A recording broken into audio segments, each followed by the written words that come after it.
Bobo, tu as combien de bouts? Normalement, tu as 8. Ok. On a la deuxième. Il y a moi aussi à Liboso. On a un abisso à médecin. Azali. Aza inconsolable, vraiment. Pour Azaki tellement proche, il y a petite sortie. Aza awate pour non, on va tout sangana à Pananga. Aza qui azoyaka de temps en temps, mais Aza à perdre poids mingi, Aza penda bien. Quand tu as des temps, on a besoin de la nana yemoko. Tu as des temps, on est à 8. Ni ba à Bella Kiwi. Ça sera dur d'expliquer, mais je vais essayer de voir comment placer vraiment le mot. C'est que vous êtes au cours des parents il y a très longtemps, il y a plus de 20 ans passé. On était enfant. Bakabola biso. Tant que parents bakufi bakabola biso ou akikoto to bana mo anati. On ne savait pas se voir. Et jusqu'à un certain moment, dans la personne qui m'a moyen d'ambo, et on était parti chercher une Lester. C'était en quelle année? En 2004, 2003. En 2003, on est parti la chercher parce que les conditions qu'elle vivait, c'était pas bien. On n'appréciait pas. Ok. Et à Zarote Kanawinzemoko et tout ça, c'était un enfant, vraiment une enfant, une petite. Il fallait que Kekolukaye, quand même, et créer vraiment moi du suite Makasi. N'a côté Azalaki. Ok. Donc j'aimerais pas citer les noms pour l'instant, c'est tout le temps là matin, mais les appels intéressantes. Et alors, je crois, c'était 6 mois ou 1 an après moi qui est malade. Il était vraiment malade, vraiment. Il y a que tout tambori, hôpital. Imagine qu'à cette époque-là, moi aussi j'étais une enfant aussi. Mais seulement que j'avais qu'à raconter. Et nous, on a campus à la Kazotanga. En sa médecine, il fallait se battre. Pendant plus d'un an, elle n'était pas bien. Elle n'était vraiment pas bien. Si à un moment, on est tombé sur un médecin, donc il y a Bangalé, Mabamonko, les partout, ça a examen, expliquer, et le mois on a été. Parce que papa a un médecin. Il va papa par le nom, Moukeba, d'ailleurs, pour se retrouver. Moukeba, papa a dit non, il y a un médecin, il a juste quoi à se pencher sur Nini Naé, dossier Naé, à se glisser l'examen, mon peu approprié, tout ça. Tout ça, les clichés, moi, qu'on a vu que à l'époque, en 2000, je crois, 4 ou 5, à l'époque, que nous avons Azana Maïmo na Motem. Oh là là. Mais Maïwana Moeba Benda Yango Zati. C'est qu'est-ce qu'on va faire? Mais n'habitez pas au PC na Bafis. La manière que ça, qu'on a échantillon Maïango, je dis que c'est impossible parce que c'est tellement très proche de son cœur qu'on ne pouvait pas enlever. Ok. Ah bah non, mais la Bafis, je me rappelle qu'à l'époque, les gens qui s'y mourent, on a un grand hôtel. Et d'accord, antibiotiques. Donc imagine que la biso ban, il fallait au bout de la mois mort parmi biso qui malade. On avait tout fait. Tout. Alors il fallait que ce qui soit chaque semaine. Ça coûtait beaucoup. En dehors de ça, il y avait d'autres médicaments. 2005. 2005. Oh là. Déjà 2004, on a fin. 2005. Un an après, il faut se relever quand même. À Télémaki quand même. À Télémaki, mais qui a un moins faible. Ti aye ko yoka bien. Aye ko yoka bien. En 2007, ça les rechutes. Moko. Et si on a coûté le ça sous 2 mois. Ça nous avait vraiment brisé et tout ça là. Mais avec la prière de Dieu que nous connaissons depuis l'enfance, on avait continué à prier tout ça là. Elle l'a repris. Akoma qui très bien a vu Akoma mon nène donc la question de là où elle est sortie, donc on avait maintenant l'espoir que c'est bon et tout. Bah il c'est que faut attirer une fois moko. Pour moi plutôt. OK. Pour moi mon sous c'est qui touché par Maïwana. Et ben c'est infection on est ben que ça la complication puis là comme on a des douleurs moko atroce na awakaka pema nazoka pema et on s'est encore battu car le la bana kaka to bunditi à un certain moment aye koyoka na ye bien simbaki te na février nde bapesi ye résultat que poumon wana moko etikalaki ezwi mpe sous problème etikali demi poumon nga mercredi mpe nazalaki na Lionel nabisi nayebi te motema nange etina nga nakende il était à 18h mbula ebanda obeta nabisi mais je tiens à ce que nayebi te pourquoi motema nange ezotinda nga nakende epouvait bien partir demain mais moyen te autant tokomaki tokabwani na ye na wileri wana nga na dîner kuna terrasse po mbula ebetaki azalaki vraiment moye nabi nakomaka à 19h temps nakombakangaki porte vraiment je n'avais pas voulu rentrer nayebisi bona ozonga te so na moni te motema nange etina nga na mona mpo na ninga c'est bon asengi na mona ye botikaka kasi nakemona ye nde après discussion na biso na bamédecin bandimi quand même na mona ye apoti te nakuti ye mais nakutaki ye vraiment pas bien nasimbi na liboko na biso on a besoin de toi et tout ça là namoni mpe atangisi ma ya miso na bakote vers le côté atangisi ma ya miso yabisi ye bon okoyoka bien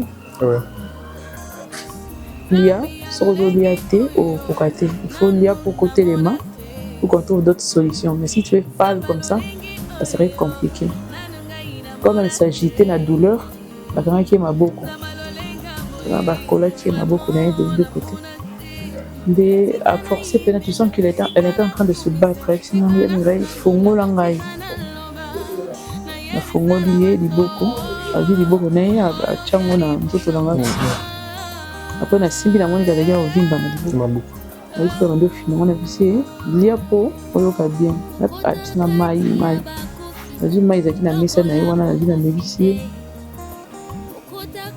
ye azo misusu nayebisi bongo pourquoi tu pleures alobi te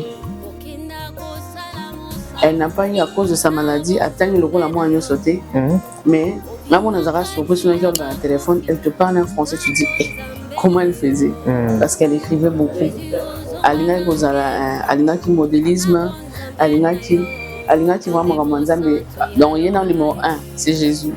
Net téléphone net gali, aura ba rappel il y a ba moment de prière. Ce qui sonnait, ils a dit face à minuit, voilà ça à 9h, voilà ça à 12h, c'était toute sa vie. Azaki azwi un message pour ma pasteur avec otiki azwi courage na ye aketi ba Congo atiki ba message a imprimé en aketi na l'église et OK le pasteur na marche na bango nzamba yebisinga moke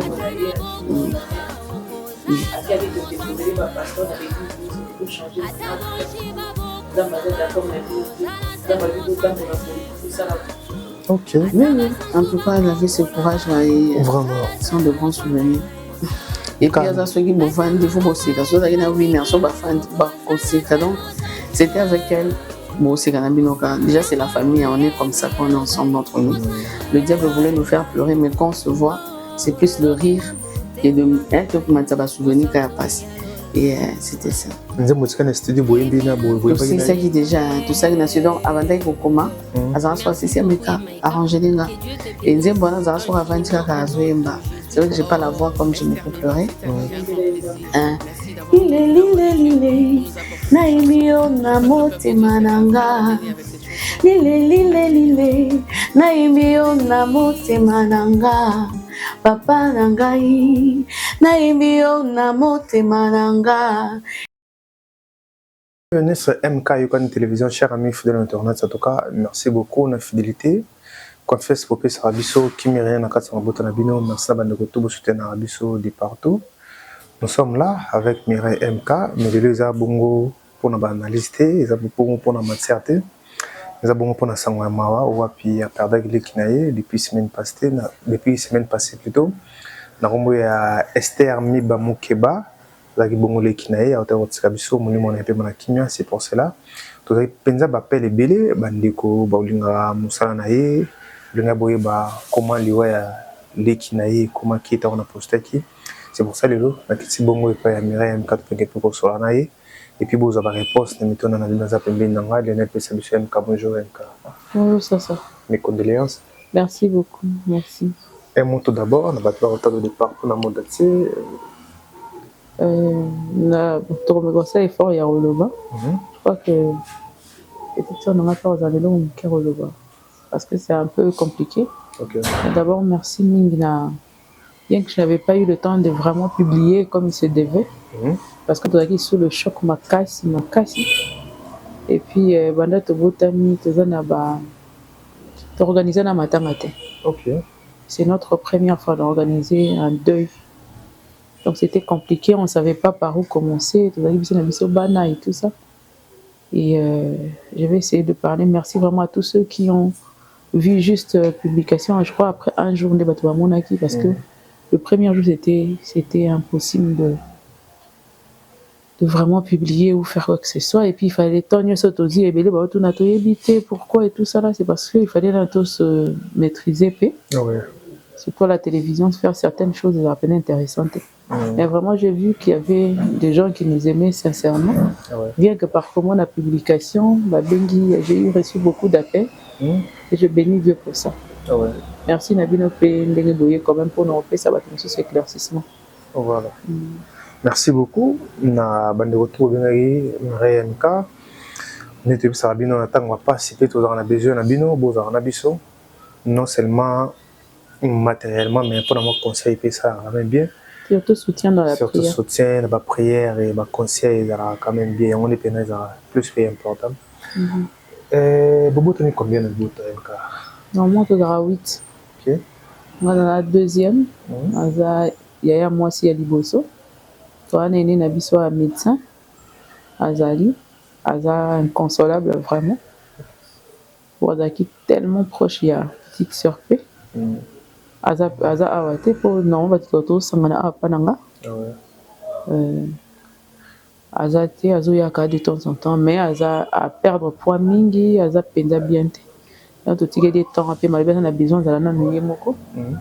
Tu as des temps un peu ma mère, on est à 8. Ni Barros Aza 5e. Il y a moi aussi à Liboso, mais mon ami Bali. Donc, moi, mon Bali, il y a Liboso. Mais il y a ce qu'on a côté Banabal, c'est des Oza. Voilà, on a fait ça 45. 5e Nabiso. 5e. À Belaki, parce que Bande Batoni, question a trop. Explication dans les amants moulins. Bon, mais qu'est-ce que réalité de l'histoire, ils ont quand même bien. Petite histoire à Belaki, oui. Ça sera dur d'expliquer, mais je vais essayer de voir comment placer vraiment le mot. C'est que, Bisoto Koufeli, mes parents, il y a très longtemps, il y a plus de 20 ans passés. On était enfants. Bakabola Biso. Tant que mes parents, Bakoufi, Bakabola Biso, ou Akekoto, tout le monde en a été. On ne savait pas se voir. Et jusqu'à un certain moment, dans ma personne qui m'a moyen d'ambo, et on était parti chercher Mi Bester. C'était en quelle année? En 2004, 2003. En 2003, on est parti la chercher parce que les conditions qu'elle vivait, c'était pas bien. On n'appréciait pas. Ok. Et à Zarote Kanawenzemoko et tout ça, c'était un enfant, vraiment une enfant, une petite. Il fallait que Lukaye quand même. Et créer vraiment moi du suite makasi. Na côté Azalaki. Ok. Donc j'aimerais pas citer les noms pour l'instant, c'est tout le temps là matin les appels intéressants.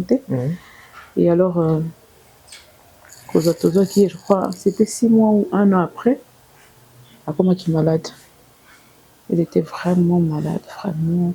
Il y a que tout tambori ba hôpital, imagine qu'à cette époque-là moi si j'étais une enfant aussi. Mais seulement que j'avais qu'à raconter. Et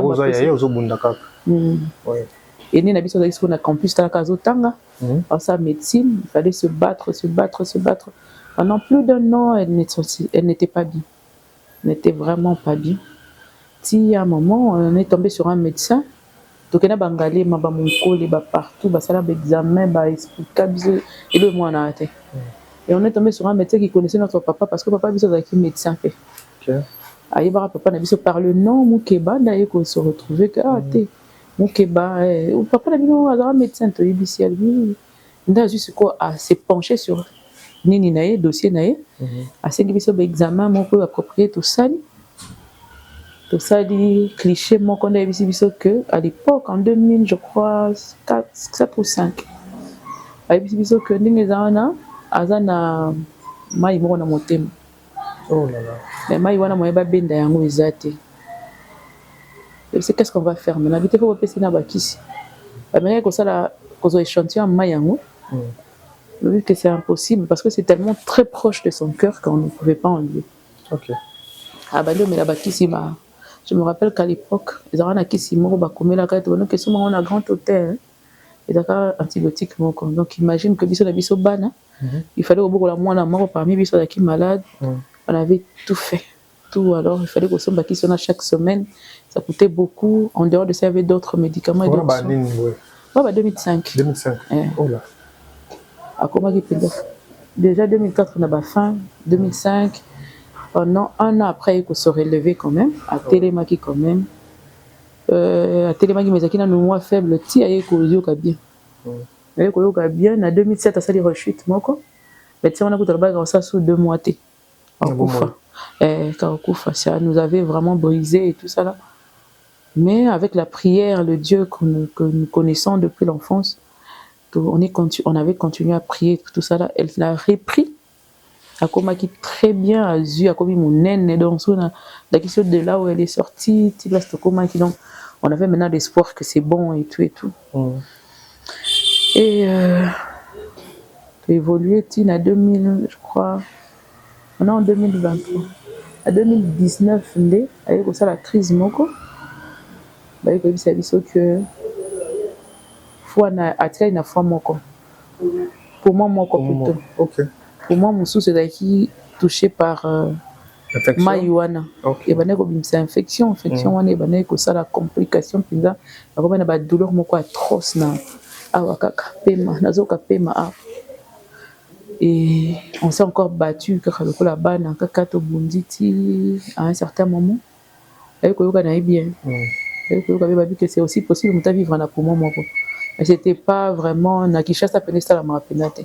Même les médecins à un certain moment comment ils comme so ba moni ba quand même moi on a un miracle voilà pourquoi à chaque fois qu'anniversaire nous alaki on était en train de publier notre miraculeuse parce que c'est une personne qui s'est vraiment battue on était ensemble biso bato simbani loboko on a vraiment bien naï et on se disait que Nathan azo vivre na biso il fallait lui donner tout l'amour qu'il fallait pour que Azala bien et tout ça là on faisait tout ce qu'on pouvait faire pour qu'Azala bien et tant que ça la chute sur la temps on a 2019 ndé tozi ba traitement mo ba ko proposer biso quand on a ndé muté ko marché ils ont un médecin moko vraiment hôpital les a compliqué à uta Japon ayaki tant mutu mo akena ko se faire sonner kuna bete biso lisolo to memi tanga ke kuna yemo ko tezaki pas ndoko kasikola la te yemo to sali traitement non je me rappelle na bando mema in hôpital to aussi asina waouh ya mirele na lali penza na ki douleur te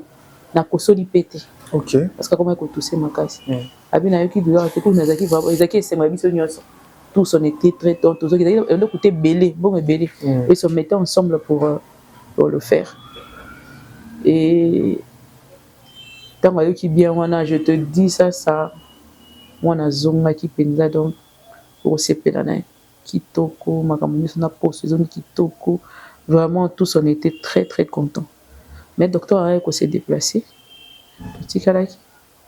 D'ailleurs, ça sous crise en janvier, on a douleur. Abandi douleur. Bon, mon toit n'a pas été bakiwana, azaki souté. On ne sait pas où il est passé. Hôpital en médecin. Nouvelle n'a su que zaki kakene qui va qui colle. On n'avait plus de nouvelles.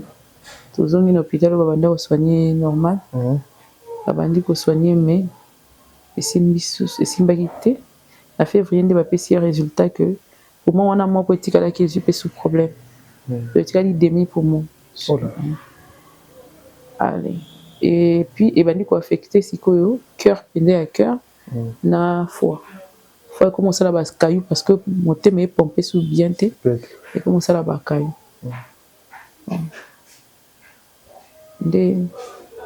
Afin de tirer ça la crise ou ya souka ça là qui bien qu'elle pouvait encore rester, peut-être, elle pouvait rester quelques jours. Mais l'hôpital qui va se faire erreur des sous. L'hôpital qui s'est mouru à Mélarate. Oh là là. Donc, ça dit dimanche. Bah, qui est un hôpital. Ayo qui n'est quand même bien pour parce que c'est pas comment c'est maquillé. bazongisi makila dans ce qui est maï bazongisi makila azoki n'est bien et puis tellement douleur et banda résister batala ba payer bisi pour aller dans soins intensifs moi bien tous en permanence c'est là qui les temps aussi c'est des fois une petite soeur pour moi qui n'a rien na moi na moi na paix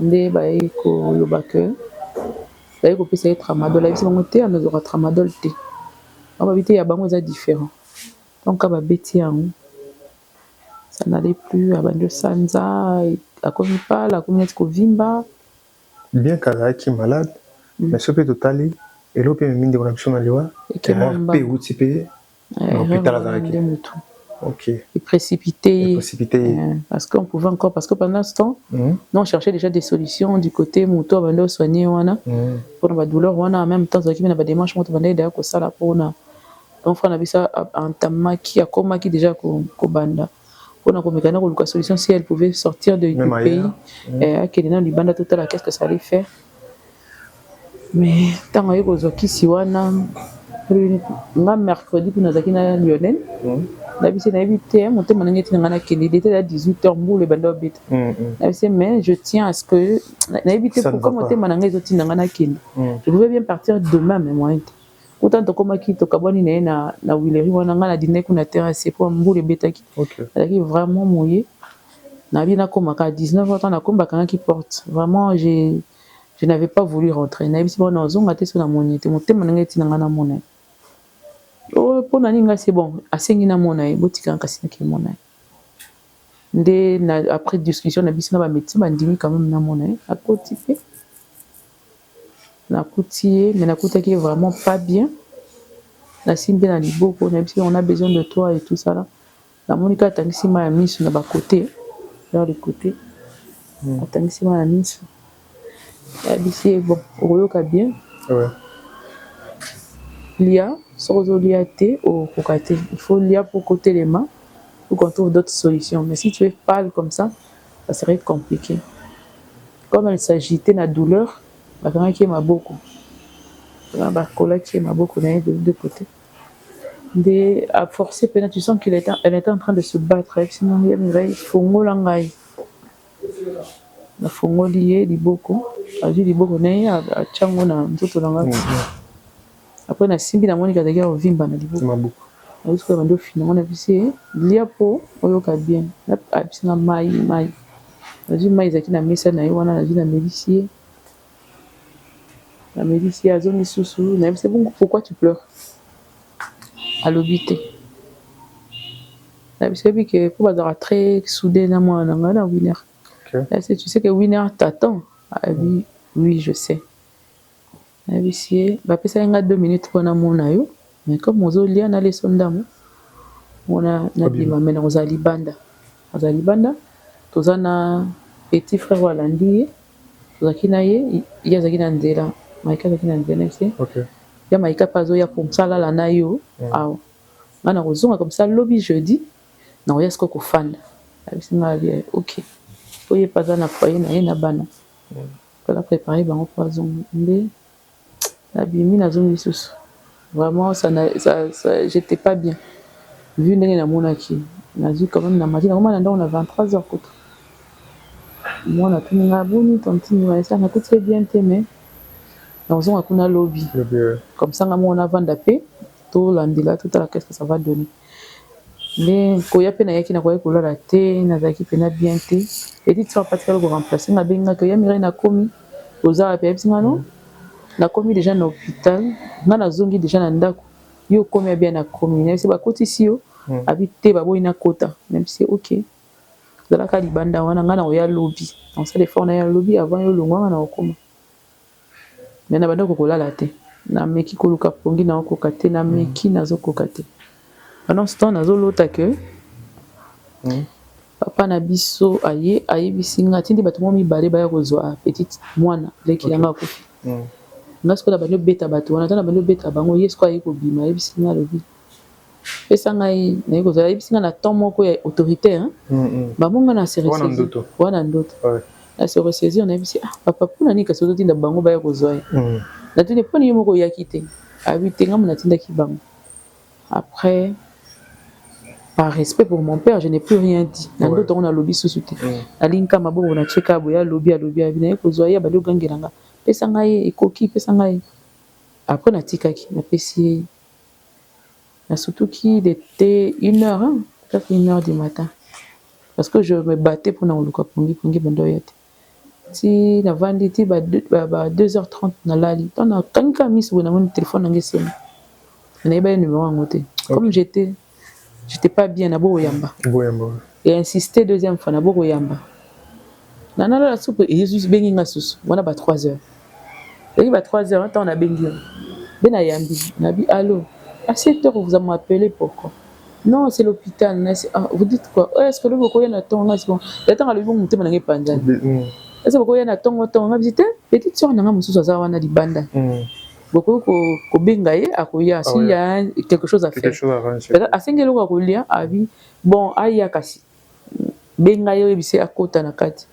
Na bengiye abando yokate après ko zo troisième fois. Là c'était ba bengi kuna na kati keta na msaza na besoin loko kolia to loko moko. Mais mon tema nanga le bebaki. Wa to ke ba 4.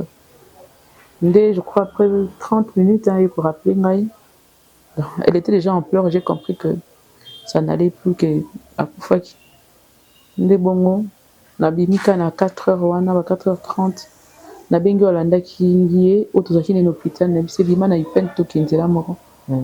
Nda bimi na ipen to kei to komi wana to koti na nini na place ba chekier parce que kuna morgue ezaki. OK. Nathalie Namoni n'a confirmé que c'était vraiment elle. On a essayé de bouger, de faire tout ce qu'on pouvait faire. Tout ça qui pour ça parce qu'on mettait d'abord conclure qui d'un kakufaki. Je te comprends de Wanabiso à Sali 20 ans de maladie si faut comprendre. Presque 20 ans. Presque 20 ans. Avec qui bien. Malade naturel tout les spirituels, on ne sait pas le dire. Spirituel, mais tout ce que nous savions, c'est que nous avions Dieu. Zambéana m'a permis. Si un médecin déjà en 2023, a couffé dans 2 mois et qu'elle est restée jusqu'à aujourd'hui. Donc on a continué à croire parce que tu as vu que tu es dans Zambé, le Dieu des orphelins était là. Et quand lui, on avait placé toute notre confiance. Mais il a décidé comme il a décidé. Mais c'est dur parce qu'on est resté Bissomorobana plus de 20 ans en train de se battre en se tenant la main.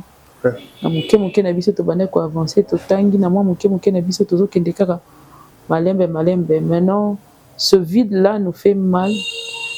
Bien que c'est la volonté de Dieu, mais ce vide-là fait tellement mal. Ça fait vraiment mal. Et on ne sait pas dire que c'est pas normal.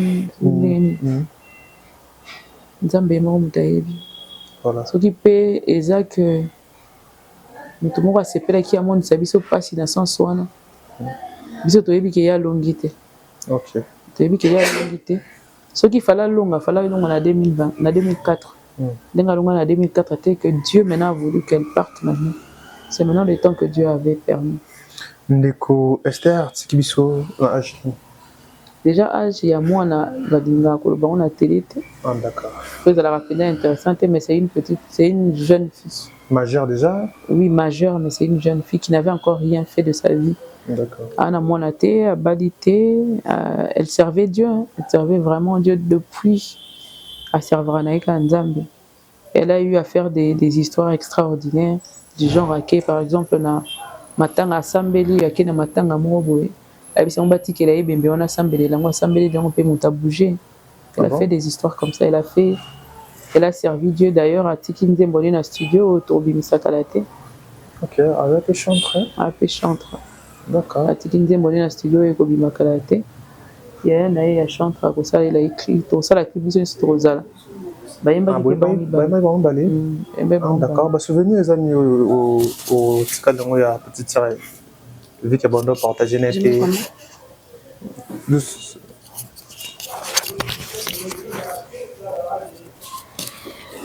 bah souvenir les amis au cadre de la petite sœur. Ah, beaucoup de bons souvenirs. Hein. OK. Beaucoup de bons souvenirs.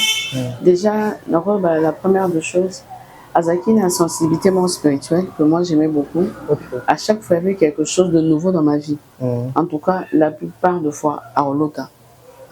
Okay. Nazaki, comme beaucoup de la vie, n'a voyagé. Alors, il tu as pris l'avion aux Okende. Na moni camarade asika na zioka na l'autre zala camarade moko net kazarami na poto. Donc c'était vraiment là dans sika na vraiment benga ma prophétesse personnelle. Ah, OK. Elle avait une très grande sensibilité spirituelle, beaucoup de prophéties Nzamba utilisait ayako yebisanga et ça m'a beaucoup aussi aidé. Il m'a pas aidé la prophétie grande sœur Ayebi à Okomango, elle écrivait beaucoup azam na livre atiki.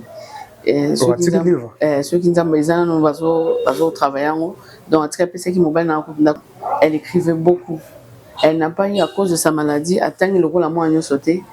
Mais là mon azara surpris sur le téléphone, elle te parle en français, tu dis comment elle faisait parce qu'elle écrivait beaucoup. Alina qui modélisme, Alina qui vraiment ramanza mais donc il y a un numéro 1, c'est Jésus. OK. Net téléphone net gali rappel il y a un moment de prière. Ce qui sonnait, c'est qu'il fallait à minuit, il fallait à 9h, il fallait à 12h, c'était toute sa vie. OK. Azaki a eu un message pour notre pasteur, avec le courage naï, avec le Tiba Congo, avec le message à imprimer en haut, avec le l'église. Et au pied du pasteur, la marche na bango, Zamba est bien moqué.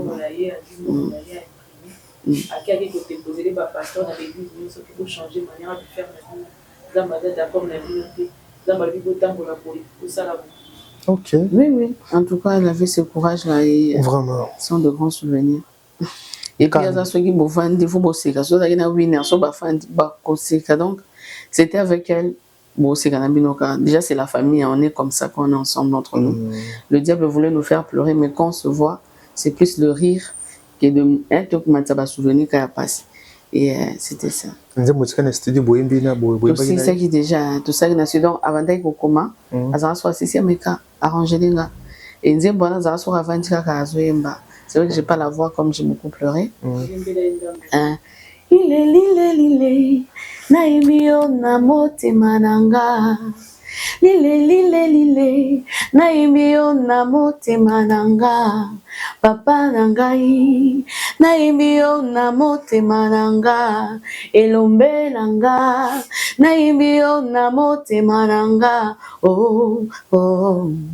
C'est vraiment très très belle chanson. Il y a des paroles plus dans celle-là qui arrangement. Et tout qu'un studio. Tout est mort malgré son seul poumon. À coup pomper ma casse, mais elle avait une voix tendre. Mon azobaria Maïka chante et on a chanté Naïmbi Naïe, au sein featuring.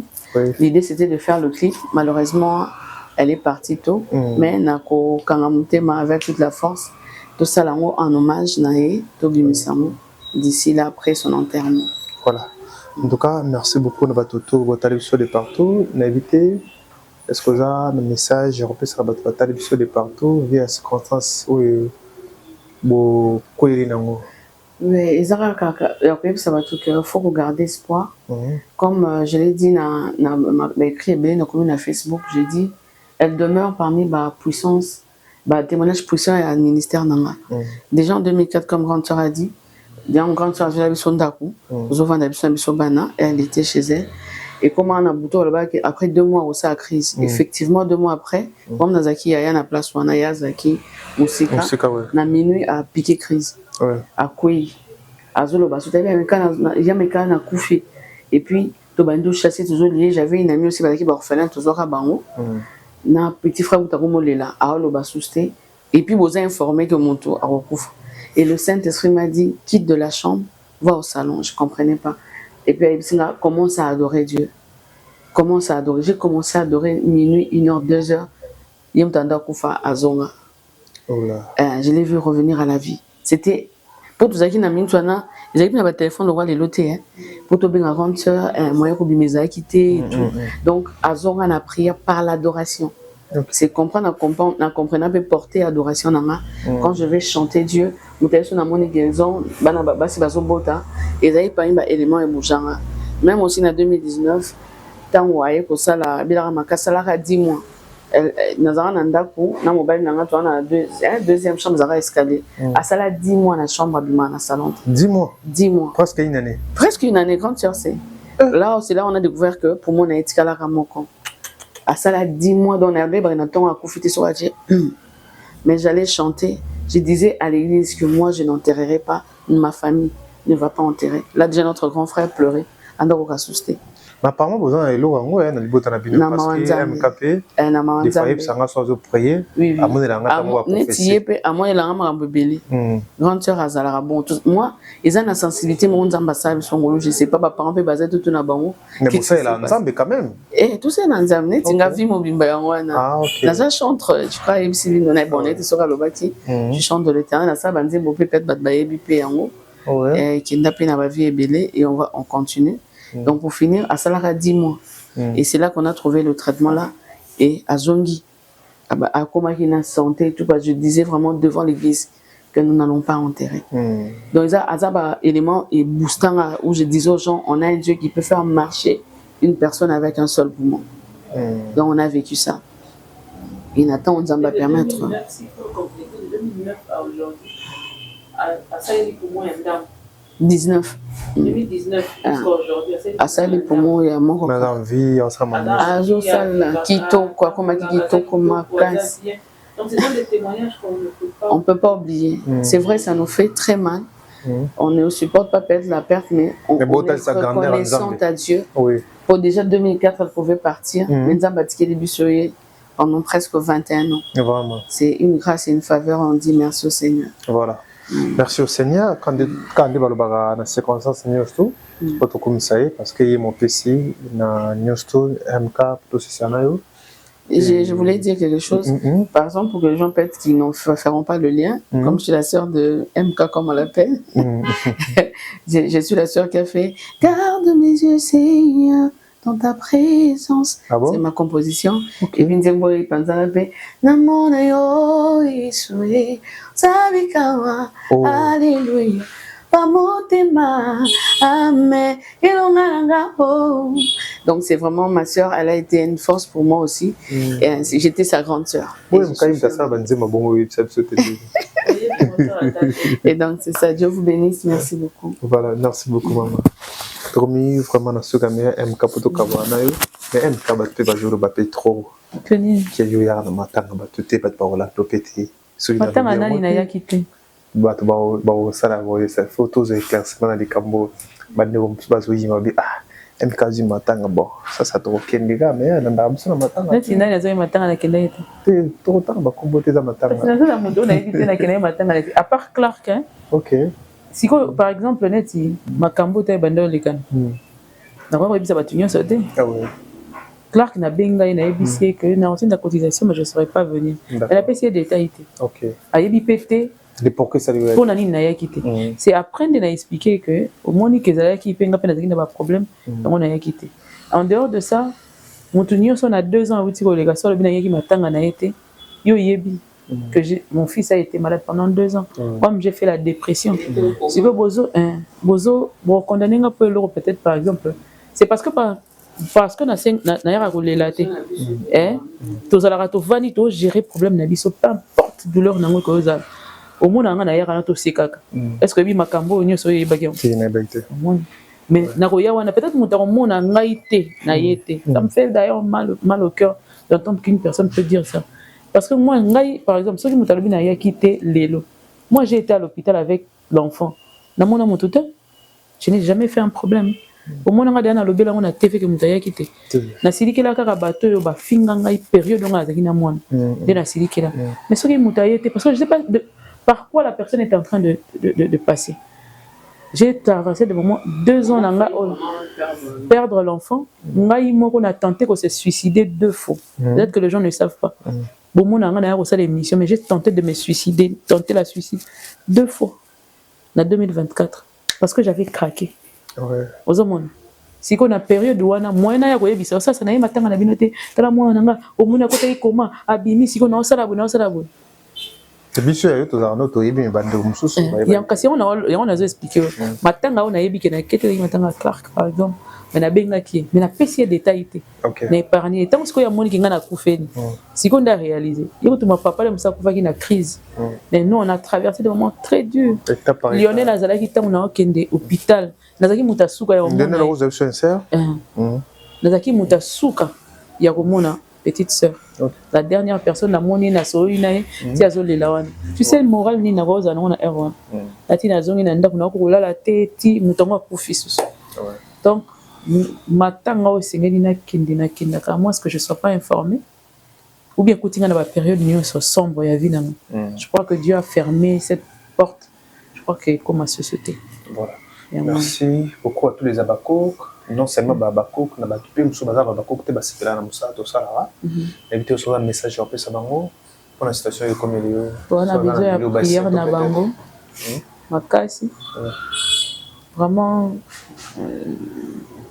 au sein de la côté pour ceux qui veulent faire quelque chose ils peuvent le faire mais ils vont laisser à la rawana et pour ceux qui veulent nous soutenir surtout dans la prière ça sera quelque chose de bien oui vu que ceux vous qui ban amitié vous tikali vous moi ban amour aussi bani le beau coller ensemble quand une personne parle na lobi na banda ça la illustration na moto na biso to simbani bonde to zabo to simbani to kangiti so moko ya longo eza lokwa tiki polé les personnes et ce vide là ça brise le cœur en même temps mais tellement to ba na nzambe on fait un effort de ne pas to kende au-delà te pour to condamner nzambe te c'est que Dieu fait tout ce que Dieu fait est bon on le bénit pour ça ça fait mal mais on le bénit pour ça alors moi la banda komi tout na ndenge ni basala rapport na aussi nzambe merci pendant que tu as mal mais je crois qu'il va nous donner les mots qu'il faut c'est tout ce qu'on a à dire voilà merci na bandego to batali biso merci bandego to babengaki